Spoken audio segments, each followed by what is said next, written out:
Hi friends, welcome to Samaya's kitchen. ఈరోజు మన recipe వచ్చి ఎంతో రుచిగా ఉండే చేపల పులుసు అండి. చాలా అంటే చాలా రుచిగా ఉంటుంది. మీరు కూడా ఒకసారి ఈ విధంగా ప్రిపేర్ చేసుకో. ముందుగా మనం మసాలా ప్రిపరేషన్ చూద్దామండి. స్టవ్ వెలిగించుకుని పాన్ పెట్టుకుని దాంట్లో కొన్ని మెంతులు, ఇంకా ఆవాలు, కొన్ని జీలకర్ర, అలానే కొంచెం ధనియాలను కూడా యాడ్ చేసుకుని 2 ఎండుమిర్చి యాడ్ చేసుకుని ఒకసారి మిక్స్ చేసుకుందామండి.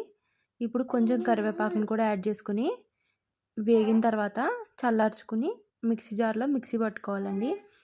చూడండి, అలానే కొన్ని వెల్లుల్లిపాయ రెబ్బలను కూడా యాడ్ చేసుకోవాలి. చూడండి, ఈ విధంగా మిక్సీ పెట్టుకుని పక్కన పెట్టుకోవాలండి. ఇప్పుడు మనం స్టవ్ ఆన్ చేసుకుని పాన్ పెట్టుకుని పాన్లో ఆయిల్ని యాడ్ చేసుకోవాలండి. చూడండి, ఈ విధంగా ఆయిల్ని యాడ్ చేసుకో. ఆయిల్ హీట్ అయిన తర్వాత కొన్ని మెంతులు, ఇంకా ఆవాలు, కొంచెం జీలకర్ర యాడ్ చేసుకుని చూడండి ఈ విధంగా యాడ్ చేసుకుని ఇవి వేగిన తర్వాత చూడండి ఈ విధంగా వేగిన తర్వాత మనం ముందుగా కట్ చేసి పెట్టుకున్న ఆనియన్స్ని యాడ్ చేసుకోవాలండి. చూడండి, ఈ విధంగా ఆనియన్స్ని యాడ్ చేసుకుని ఒకసారి మిక్స్ చేసుకుందాం. ఇప్పుడు మనం నిలువుగా చీరి పెట్టుకున్న పచ్చిమిర్చిని కూడా యాడ్ చేసుకుందామండి. యాడ్ చేసుకుని ఒకసారి మిక్స్ చేసుకుందామండి. ఇప్పుడు మనం కొంచెం కరివేపాకుని యాడ్ చేసుకుని ఒకసారి మిక్స్ చేసుకుందాం. చాలా అంటే చాలా టేస్టీగా ఉంటుందండి. మీరు కూడా ఒకసారి ఈ విధంగా ప్రిపేర్ చేసి ఎలా ఉంది ఏంటని కామెంట్ సెక్షన్లో షేర్ చేయండి. ఇప్పుడు మనం టమాటా ముక్కల్ని యాడ్ చేసుకుందామండి. చూడండి, ఈ విధంగా టమాటా ముక్కల్ని యాడ్ చేసుకుని ఒకసారి మిక్స్ చేసుకుందాం. టమాటా ముక్కలు అనేవి బాగా మగ్గే వరకు మిక్స్ చేసుకోవాలండి. చూడండి, ఈ విధంగా మగ్గిన తర్వాత ఇప్పుడు కొంచెం ఉప్పుని కూడా యాడ్ చేసుకుందాం. చూడండి, ఉప్పు తగినంత యాడ్ చేసుకుని అలానే కొంచెం పసుపుని కూడా యాడ్ చేసుకుని కారం కూడా వేసుకుందామండి. కారం యాడ్ చేసుకుని ఒకసారి మిక్స్ చేసేసుకుందాం. చూడండి, ఈ విధంగా మొత్తం మిక్స్ చేసుకొని ఇప్పుడు కారం పచ్చి స్మెల్ పోయిన తర్వాత వాటర్ని యాడ్ చేసుకుందామండి. చూడండి, ఈ విధంగా వాటర్ అనేవి బాగా మరగాలండి. చూడండి, ఈ విధంగా మొత్తం వాటర్ అనేవి బాగా మరగాలి.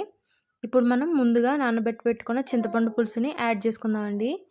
చూడండి, ఈ విధంగా చింతపండు పులుసు అనేది మీ పులుపుకు తగ్గట్టు యాడ్ చేసుకోండి. చూడండి, ఈ విధంగా యాడ్ చేసుకుని ఇప్పుడు కొంచెం ధనియాల పౌడర్ యాడ్ చేసుకుందామండి. ఇప్పుడు ఒకసారి మిక్స్ చేసుకొని చూడండి, ఈ విధంగా మొత్తం మిక్స్ చేసుకొని చాలా టేస్టీగా ఉంటుందండి. మీరు కూడా ఒకసారి ట్రై చేయండి. ఇప్పుడు మనం చేప ముక్కల్ని యాడ్ చేసుకుందామండి. నీట్గా శుభ్రం చేసి పెట్టుకోవాలండి. కొంచెం ఉప్పు పసుపుతో కడుక్కోవాలండి. నీచు వాసన అనేది పోతుంది. శుభ్రంగా వాష్ చేసి పెట్టుకున్న చేప ముక్కల్ని యాడ్ చేసుకుందాం. మొత్తం పులుసులో ములిగే వరకు చూసుకోవాలండి చేప ముక్కలన్నీ. చూడండి, ఈ విధంగా మొత్తం అడ్జస్ట్ చేసుకొని యాడ్ చేసుకోవాలి. ఒకసారి గరిటతో సెట్ చేసుకోవాలండి ముక్కంతా పులుసులో ములిగే వరకు. చూడండి, ఈ విధంగా ఒకసారి మిక్స్ చేయాలండి గరిటతోటి. చూడండి, ఈ విధంగా అడ్జస్ట్ చేసేసుకొని చేప ముక్కలన్నీ పులుసులో ములిగే వరకు చూసుకోవాలి. ఇప్పుడు మనం మూత పెట్టేసుకుందామండి. మూత పెట్టుకుని ఒక 3 మినిట్స్ తర్వాత మూత తీసేద్దామండి. చూడండి, ఇలా మరుగుతుంది కదా. ఇప్పుడు ఒకసారి మనం మిక్స్ చేసుకుందామండి. చూడండి, నేను వీడియోలో చూపిస్తున్నట్టు మిక్స్ చేసుకోండి. గరిటె అయితే అస్సలు పెట్టొద్దండి, ముక్క అనేది విరిగిపోతాయి. చూడండి, ఈ విధంగా మిక్స్ చేసుకోవాలి చేపల కూర.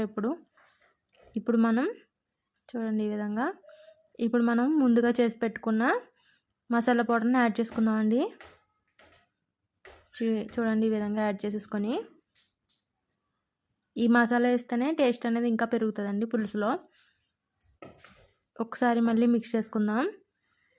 మసాలా మొత్తం పులుసులో మిక్స్ అయ్యే వరకు మిక్స్ చేసుకొని చూడండి ఇలా మరిగించుకుందాం.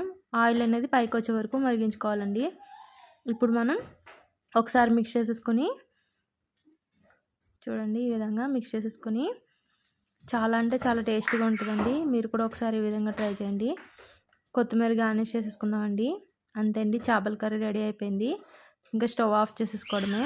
చాలా టేస్టీగా ఉంటుందండి. మీరు కూడా ఒకసారి ఈ విధంగా ట్రై చేసి ఎలా ఉంది ఏంటని కామెంట్ సెక్షన్లో షేర్ చేయండి.